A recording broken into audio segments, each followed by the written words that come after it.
السلام علیکم ویورز، امید ہے کہ آپ خیریت سے ہوں گے۔ آج کا جو ہمارا ٹاپک ہے وہ اردو زبان کی ابتدا کے حوالے سے ہے۔ لفظ اردو کی اصل اور مطلب بعض محققین کا کہنا ہے کہ اردو فارسی زبان کا لفظ ہے، دوسرے محققین کا کہنا ہے کہ قطر کی زبان کا لفظ قرار دیا۔ بعض محققین کا کہنا ہے کہ اردو لفظ ہارڈ سے نکلا ہے جو کہ لاطینی زبان کا لفظ ہے۔ اردو کا مطلب لشکر ہے۔ اردو کے مختلف نام ہیں۔ آغاز میں اردو کو ہندو یا ہندوی ہندوستان کی نسبت سے پکارا گیا۔ شاہ عبد القادر نے 1791 میں قرآن پاک کا ترجمہ کرنے کے بارے میں لکھا تھا کہ یہ ترجمہ ہندی میں ہے، ریختہ میں نہیں ہے۔ شاہ جہاں نے ہندی کا رسم الخط نسق سے تبدیل کر کے خط نستعلیق میں تبدیل کر دیا، اور اردو کے لیے ابتدا میں ریختہ کا نام بھی استعمال ہوا تھا۔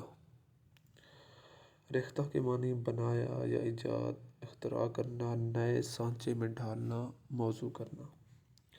ابتدائے اردو میں ہندوی راگوں یا فارسی کو ملا کر ہندوستانی موسیقی میں اختلاف پیدا کی گئی۔ اردو کو ریختہ اس لیے کہا گیا کہ یہ مختلف بولیوں اور زبانوں کا امتزاج تھی۔ شہنشاہ اکبر کے زمانے میں ریختہ کا لفظ زبان کے لیے استعمال ہوا ہے۔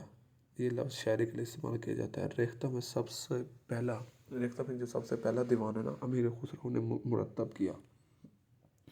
خسرو نے اپنی شاعری ہندوی میں قرار دیا، اور اردو کے سب سے پہلے شاہ جہاں نے لفظ اردو معلیٰ تجویز کیا۔ ہندوستان کی زبان اردو کو دکن میں دکنی، گجرات میں گجری، لاہور میں لاہوری، دلی میں زبان دلوی اور ہریانہ میں ہریانوی کا نام قرار دیا۔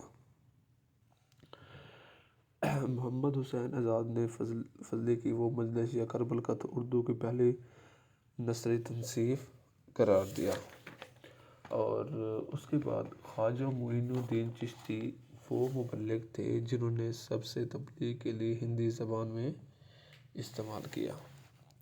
ٹھیک ہو گیا۔ اور اس کے بعد بھگت کبیر کی شاعری میں فارسی اور اردو کا امتزاج موجود ہے۔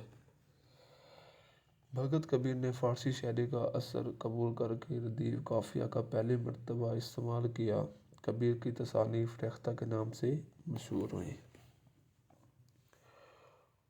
اردو کی پہلی نثری داستان صبر ایسا ہے۔ اس کے مصنف کا نام ملا وجیح ہے۔ ملا وجیح شاعر بھی تھے، اور ان کے مصنفی کتب مشتری بطور شاعر انہیں زندہ رکھے ہوئے تھے۔ ابن شہاب اپنی نثر کے باعث مشہور تھا۔ اس کی مصنوعی بھول پن کی وجہ سے پسیہ شعر نسبیت قرار دی۔ 1495 میں دکن میں 5 سلطنتیں یعنی گولکنڈہ، بیجاپور، احمد نگر، بہار اور بیدر قائم ہوئیں، اور انہیں قطب شاہی، عادل شاہی، نظام شاہی، اماد شاہی اور پردیش شاہی سے معصوم کیا گیا۔ سلطان محمد 1666 میں گولکنڈہ کا سلطان بنا۔ وہ فارسی اور اردو میں خود کو بھی شعر گوئی کرتا، وضع تخلص کرتا تھا۔ وجیح، غواصی، کتبی، ابن نشاطی اور جنیدی وغیرہ گولکنڈہ میں سلطان محمد کے عہدے کے حکم کے شاعر تھے۔ سلطان محمد قطب شاہ اور سلطان عبداللہ شاہ کے زمانے میں گولکنڈہ میں غوازی مشہور معروف شاعر گزرا ہے۔ غواصی کی شہرت کا باعث ان کے درج ذیل سیف الملوک و بدر الجمال اور طوطی نامہ میں ہے۔ اور بچار کا بادشاہ علی عادل شاہ خود بھی شاعر تھا۔ وہ شاہی تخلص رکھتا تھا۔ علی عادل شاہ کے دور حکومت میں بیجار پور کے شاعر نصرتی کی تصانیف گلشن عشق اور علی نامہ اس کی وجہ شہرت بنی۔